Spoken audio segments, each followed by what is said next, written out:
வணக்கம் நண்பர்களே, விவேகம் பிளஸிலிருந்து டாக்டர் ஆனந்தராஜ். இன்றைய காணொளியில் நான் பார்க்கக்கூடிய தலைப்பு கவிஞர் வாணிதாசன் என்று அழைக்கப்படக்கூடிய கவிஞர் அரங்கசாமி. இவர் 22 ஜூலை 1915 பாண்டிச்சேரி மாநிலத்துள்ள வில்லியனூர் என்ற கிராமத்தில் பிறந்துள்ளார். இவர் பாண்டிச்சேரியில் புரட்சி கவிஞர் பாவேந்தர் பாரதிதாசன் அவர்கள் ஆசிரியராக பணியாற்றிய பொழுது அவரிடம் தொடக்க கல்வியை பயின்றுள்ளார். பின்பு 34 ஆண்டுகள் ஆசிரியராக பணியாற்றியுள்ளார். தனது கல்வி பணியாக 12 புத்தகங்கள் வெளியிட்டுள்ளார். இவர்தம் பாடல்கள் சாகித்ய அகாதமி வெளியிட்ட தமிழ் கவிதை களஞ்சியம் என்ற நூலிலும், தென்மொழிகள் புத்தக வெளியீட்டுக் கழகம் வெளியிட்ட புது தமிழ் கவிமலர்கள் என்ற நூலிலும் இடம்பெற்றுள்ளன.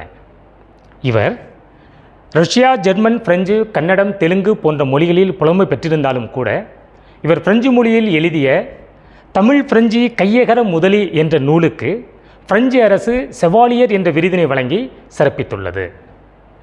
மேலும் இவரை கவிஞர் என்றும் பாவலர் மணி என்றும் சிறப்பு பட்டங்களால் அழைக்கப்படுகிறார். இவரை தமிழ்நாட்டு தாகூர் என்றும் தமிழகத்தின் ஓட்ஸ்வொர்த் என்றும் அழைக்கப்படுகிறார்.